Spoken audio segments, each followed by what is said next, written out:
people there don't pay any rent. They didn't pay for the land, and they don't pay any taxes. They just build onto a friend's house. If you've got a friend that's living down there and you say, do you mind if I build on? Oh, no, go right ahead, go ahead. So, and then you just keep that for as long as you want.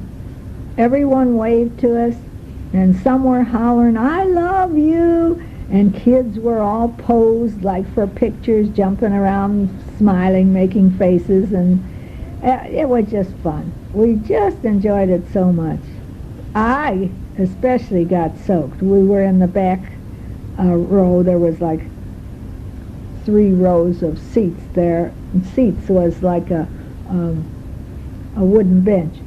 And I was in the back row. Well, by the time they saw us and everybody's screaming, and then the kid decides to jump in, naturally it's going to be to the last one, and then I got it the most. And then Ralph got some too.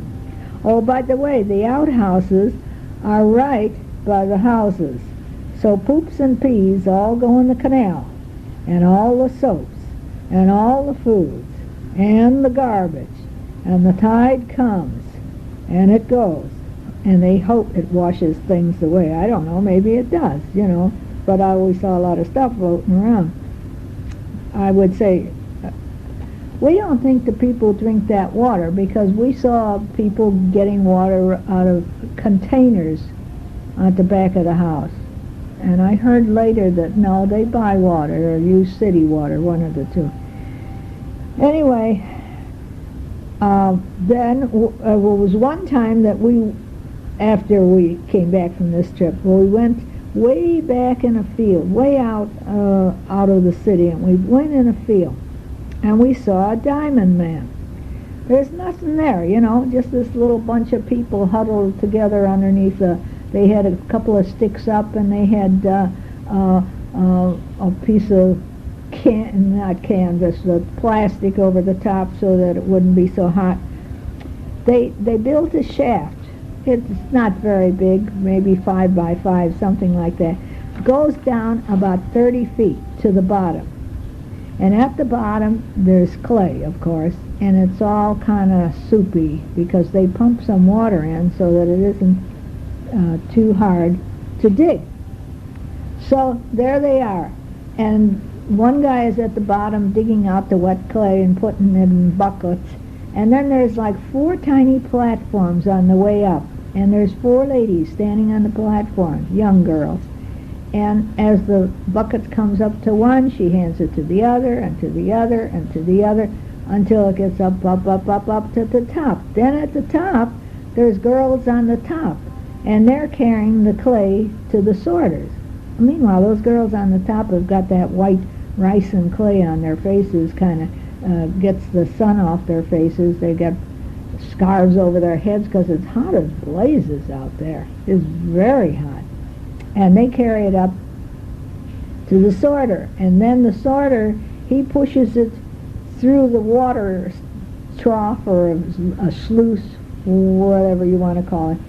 And the ladies at the on the other side of this trough are getting wicker pans, and they're taking a big glob out like that, and they're taking the stones. They're throwing the stones out. It comes out a glob of clay and stones and water and everything, and they throw the big stones go over here, medium one go over here, throw the little ones over there. I don't know why they separated them, but I noticed that they were doing that, and there must be a purpose for it. Maybe they sell the stone. Then the leftover mud goes to the men with the large wooden pans. These pans are 3 feet across, and I don't know, maybe a couple of feet deep, but they go right down to a V. It looks like a top kind of thing. And then they put the clay in that's left over at the end of the ladies' work, and then the one guy puts it in there, and he pushes that pot over to one guy over here, and then he gets another one, and he pushes. It's in water. See, there's water there, so he just gives it a tap with his foot, and it floats across to this guy or floats across to that guy, and that guy goes just like you're doing gold panning, you know, going out and out, and whatever they find in the bottom, that's the diamonds. One guy showed me the diamonds, and they were so tiny he had a magnifying glass so I could see. They were brilliant as can be, and sometimes they say they find 1, 2, or 3 carats, you know. So, I mean, there are chances.